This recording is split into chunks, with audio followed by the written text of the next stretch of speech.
Deus enviou seu Filho. Eis que eu envio o meu anjo que preparará o caminho diante de mim. E de repente virá ao seu templo o Senhor, a quem vós buscais, o anjo do concerto, a quem vós desejais. Eis que vem, diz o Senhor dos exércitos. Cristo veio para conseguir um fim que não podia ser alcançado por outro meio. Há muitos problemas na vida que podemos resolver por nossa inteligência, nosso esforço ou nosso estudo. Cristo não propõe fazer por nós aquilo que podemos conseguir sem Ele, mas veio resolver problemas espirituais que, sem a sua obra redentora, ficariam sempre sem solução.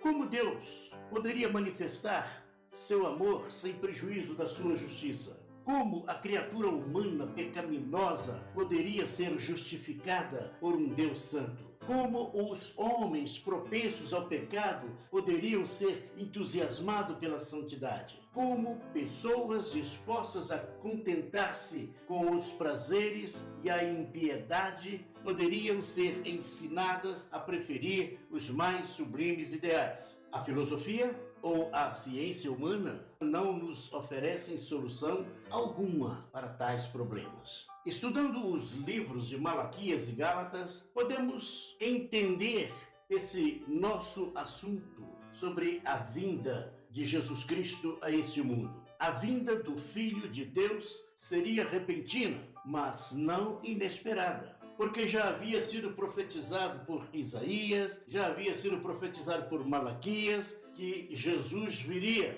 Eis que eu envio o meu anjo, que preparará o caminho diante de mim. Este verso refere-se a João Batista. O anjo era João Batista nesse texto. O anjo era João Batista. Isaías fala o seguinte: vós o que clama no deserto, preparai o caminho do Senhor, endireitai no ermo vereda a nosso Deus. Todo vale será exaltado, todo monte e outeiro serão abatidos, e o que está torcido se endireitará, e o que é áspero se aplainará, e a glória do Senhor se manifestará, e toda a carne juntamente verá que foi a boca do Senhor que disse isso. Isaías capítulo 40, verso 3 a 5. Toda a carne verá. No Evangelho de João, capítulo 1, a palavra de Deus diz assim: e o verbo se fez carne e habitou entre nós, toda a carne verá. Quando chegou o momento, lá no deserto estava um homem pregando, e ele disse: eu sou a voz do que clama no deserto, como disse o profeta Isaías. João capítulo 1, verso 23. De repente virá ao seu templo o Senhor, a quem vós buscais, o anjo do concerto, Jesus, a quem vós desejais. Eis que vem, diz o Senhor dos exércitos. Malaquias capítulo 3, verso 1. Quando Jesus viria? Repentinamente, mas não inesperado. Na ocasião mais propícia, na plenitude dos tempos, diz a palavra. Mas vindo a plenitude dos tempos, Deus enviou seu Filho, nascido de mulher, nascido sob a lei, para remir os que estavam debaixo da lei, a fim de recebermos a adoção de filhos. Gálatas capítulo 4, verso 1 e 2. Depois dos homens terem sido provados, sem lei, debaixo da lei, por muitas aflições, mas sem chegarem a harmonizar-se com a vontade divina. Depois de um tempo de provação, meus amados ouvintes, quanto mais nos aproximamos da luz da presença de Cristo, mais descobrimos a nossa indignidade. Então, qual é o serviço do Filho de Deus no mundo? Deus enviou seu Filho.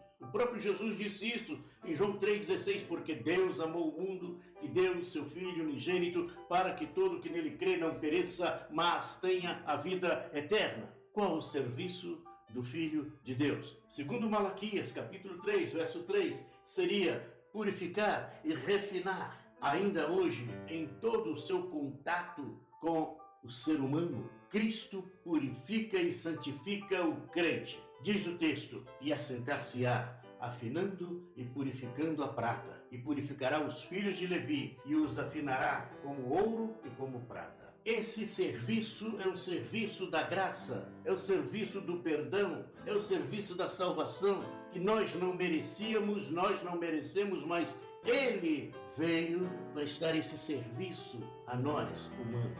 A Bíblia diz, Ele não teve por usurpação ser igual a Deus, mas aniquilou-se a si mesmo, deixando a sua glória e tornou-se um homem de dores, sofrido, homem que foi levado até a cruz e que morreu para nos dar a salvação. Mas o serviço de Cristo não é tão somente purificar e refinar a alma dos crentes em Jesus, mas também um serviço de juízo contra os soberbos e os ímpios. A palavra de Deus diz assim, mas quem suportará o dia da sua vinda? Quem subsistirá quando ele aparecer? Porque ele será como o fogo do ourives e como o sabão dos lavandeiros. E a palavra continua dizendo, porque eis que aquele dia vem ardendo como forno, todos os soberbos e todos os que cometem impiedade serão como palha, e o dia que está por vir os abrasará, diz o Senhor dos Exércitos, de sorte que lhes não deixará nem raiz nem ramo.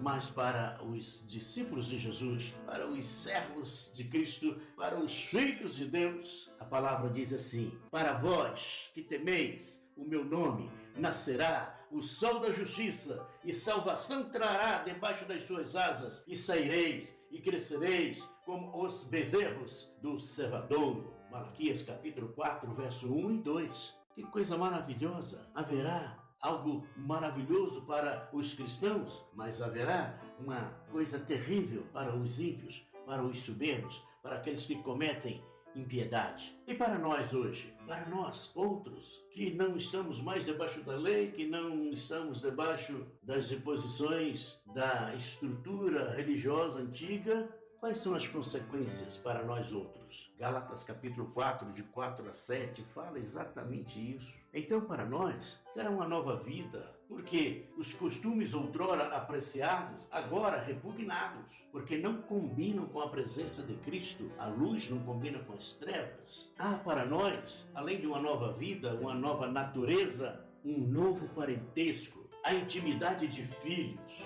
Gálatas 4, verso 5 diz, assim que já não és mais servo, mas filho, e se és filho, também és herdeiro de Deus em Cristo Jesus. Gálatas 4, verso 5. Ao sermos adotados através de Cristo Jesus, nós recebemos uma nova proteção, a proteção paternal. Porque Deus, agora, não é um Deus distante, não um Deus de crendices, não é um Deus de perspectivas humanas, mas um Deus real, que me transforma em filho.